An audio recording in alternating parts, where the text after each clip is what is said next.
Thank you very much. Let me start by recognizing... Hello, good people. Welcome back to JNG 254 channel. I appreciate you all for following my content, and I would like to request those who have not subscribed to do so, and feel free to like, share, and comment.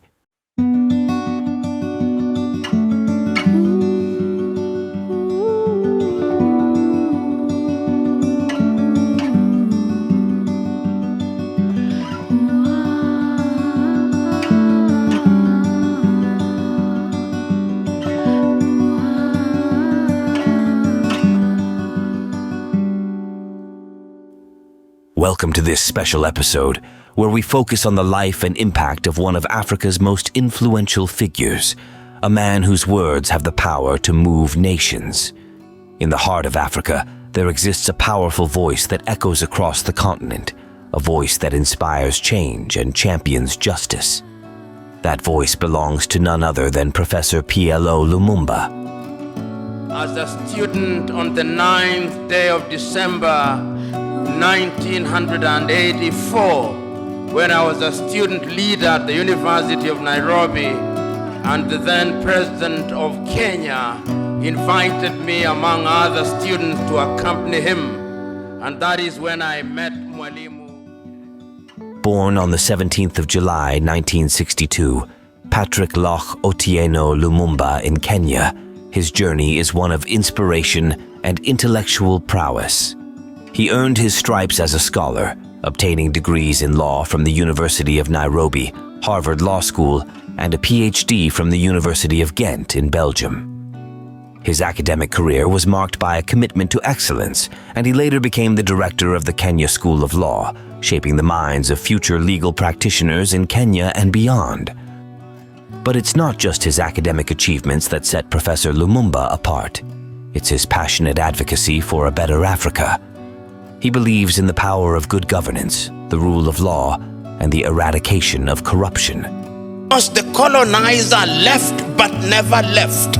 And if you have any doubt, see what is happening in Niger, in Guinea, in Burkina Faso, in Mali. They are alive and well. And Africa remains the only continent in the world that is still referred to as Francophone, Anglophone, Lusophone, and now we are beginning to even call it Russophone and Sinophone and Indophone. There is a sense in which Professor Lumumba is a staunch advocate for Pan-Africanism, a belief in the unity of African nations for the continent's development and progress. He envisions a future where African nations will work together for the common good. On our path are numerous, and that there is no shortage of fifth columnists within our ranks. The SMO spoke, and if the SMO were to speak a little longer, he would have reminded you of what Chinua Achebe said in Things Fall Apart, that they came and put the things that held us together, and we can no longer reason as one. And he said, we may have sent the white man away, but what about our brothers whose minds they have infected and infested? And there is no shortage of them.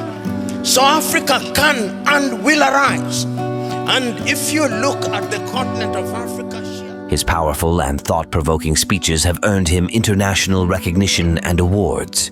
He's spoken at prestigious events, sharing his wisdom and insights with the world. However, his outspoken nature has also made him a controversial figure. He doesn't hesitate to criticize African leaders and institutions when he believes they are failing their people. But beyond the controversies, Professor Lumumba remains an inspiration, particularly to the youth of Africa.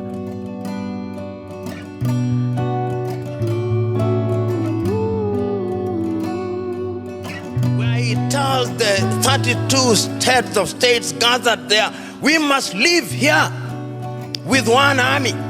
We must live here with one currency.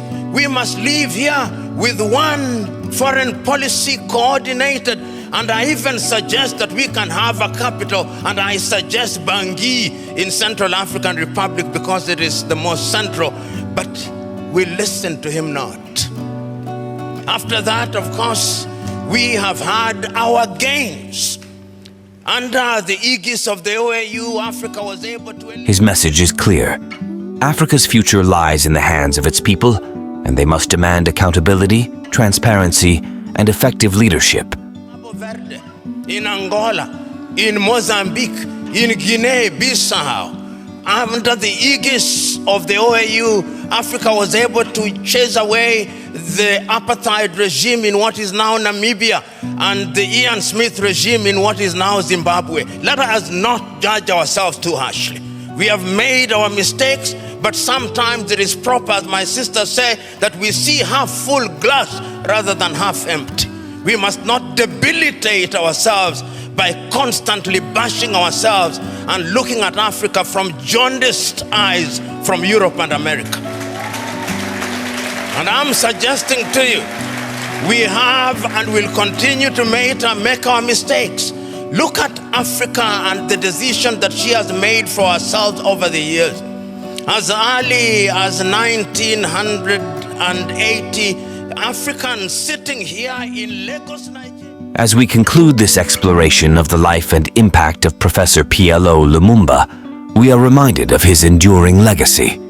He's a beacon of hope for a better Africa, a reminder that one person's voice, when raised with passion and conviction, can spark change and inspire generations.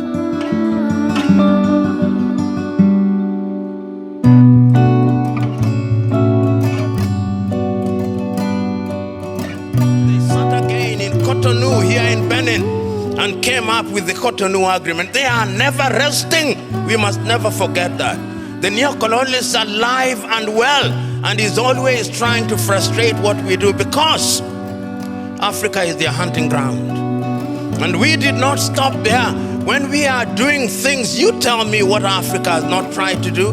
In terms of the airspace, we agreed in Yamoussoukro, in La Côte d'Ivoire, that we will open our airspaces in 1988.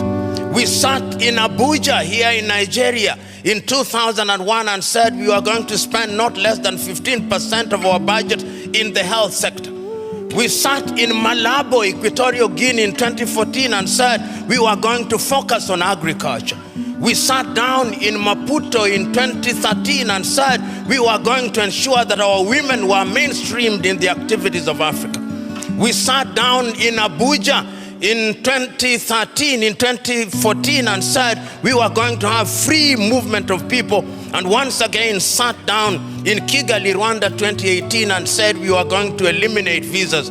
We sat down in Abuja and said that we were going to silence the guns in 2013. We did not. And we sat down in 2020 and said we were going to silence them. And now the guns are alive and well. And who are supplying us with the weapons? It is not us, it is others. Should we blame them? Yes, we should. Should we blame ourselves? Yes, we should. So Africa has always been a battleground. And the rhetoric that we see and the manner in which we ourselves are educated. Thank you for joining us in exploring the life and work of Professor PLO Lumumba, a true African visionary and a force for positive change. If you found this video inspiring, please like, share, and subscribe for more content celebrating world leaders and changemakers. See you on the next one.